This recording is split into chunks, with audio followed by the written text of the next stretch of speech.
I like the Florida Derby setup 5 weeks out. You know, I think that kind of puts you in a position where you get that extra week if you need it, and you can have 2 or 3 works if you need them, and you know. So, but I think all of them they can all work with the right horse. You also had Forte's sire Violin. I mean, any similarities, you know, between the two of them? Very physically very similar. Both you know, almost identical markings, color. They look a lot alike, and mentally very straightforward horses, very professional, and you know, to train uncomplicated. Can you expand a little bit more just on Forte mentally? Because his breeder told me that early on he was kind of like a shy horse, and now he certainly doesn't seem like it the way he comes to the paddock. And no, he's gained his confidence. He's proud of himself, as he should be. With him, you know, obviously he's been so consistent and steady. How much upside do you feel like is still there with him to kind of be unearthed? Well, I mean, you know, what he seemed to really do is improve as he got to stretch out as a 2-year-old, and you know, when he got to Keeneland and ran in the Breeders' Futurity, he handled the 2 turns so well, and you know, came back off the layoff to win it a mile and 16th, and then you know, I love the way he finished in the Florida Derby, you know, going a mile and an 1/8 for the first time. It's giving you confidence that he'll handle the added distance. The lack of success for juvenile winners, did that enter into your plan for him as a 3-year-old at all? I'm sorry, the lack of what? The lack of success for juvenile winners. Yeah, I mean, look, I think into... everybody kind of analyzes all these different aspects, and you know, every year there's going to be 19 losing ways to get to the Derby. So, you know, the thing that I've always liked about Forte is he gives you the impression the older he gets, the better he's going to become, and you know, as he gets a little bit stronger and fills out a little more. So you know, sometimes the juvenile winners are really precocious, mature 2-year-olds that kind of peak at that time of their careers, where this horse I think is still coming. You know, I think that physically he's going to continue to improve. Can we analyze it that your 2 Derby winners to date both went through Tampa at some point, and 2 of your big 3 here went through Tampa?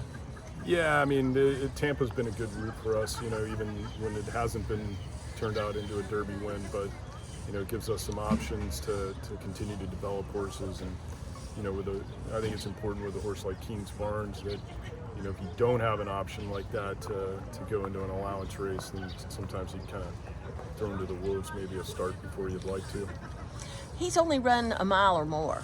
So he was a horse from the beginning you thought was, although I guess his first race would have been 1 turn at Gulfstream. Yeah, it was a 1-turn mile. It was splitting hairs. He was ready to run. There was a 6-furlong race that day and a mile race that day, and just felt like, you know, if there had been a 7/8 race, that's probably what we'd have done. But given the 2 options, we felt like a mile was better than 6. And honestly, I think, you know, he would have won either race that day. If we would have decided to go in the 6, he'd have probably won that. But I'm glad we opted for the mile, and it worked out because, like I said earlier, he got a good education that day. With the benefit of the hindsight on the Florida Derby, his ability to go, then cruise, and then go again. And a lot of horses, that could take a lot out of him. But as you look at it in hindsight, did it show you a lot in that, and how has he recovered from that? Yeah, I mean, you know, we thought on paper there wasn't a lot of speed in the Louisiana Derby. Wanted to come out and be forwardly placed. If we made a comfortable lead, that was fine. If we were stalking someone else, we were okay with that. There was a brief moment going into the first turn where it looked like the outside horse was going to clear him, and then suddenly he switched leads, and you know, he found himself a length in front and got in a comfortable rhythm, and seemed like he was traveling well throughout. I could tell when he got to the far turn and switched leads, he kind of surged again, and you know, just kept going. So you know, it was a comfortable trip for him. He got into good rhythm and a favorable pace scenario, but he delivered, and he kept finishing, and the final 1/8 of a mile was very good. As demanding as his last 2 finishes were, those final furlongs in the Fountain of Youth and in the Florida Derby, did you feel like I was just talking about King's Barnes. That's what I thought I was going to say. Okay. I'm sorry. I was talking about. I'm mixing. Yeah, no, I mean, I think Forte. I think it's underappreciated sometimes. You know how difficult it is to win from the post that he did in the Florida Derby, and he had a lot to do coming by me at the 8th pole, and I didn't think he could get up in time to win, much less win by kind of a comfortable length with his ears pricked. But you could see he really dropped down and finished strongly, and like I said earlier, to see him do that at 1 mile and 1/8 and finish the way he did gives you confidence stretching out. And looks fine from the wear and tear on those last 2 races then. Yeah, he's had a tremendous winter and spring, and everything's went exactly the way we had scheduled it so far. So we're just looking for another 2 weeks of that.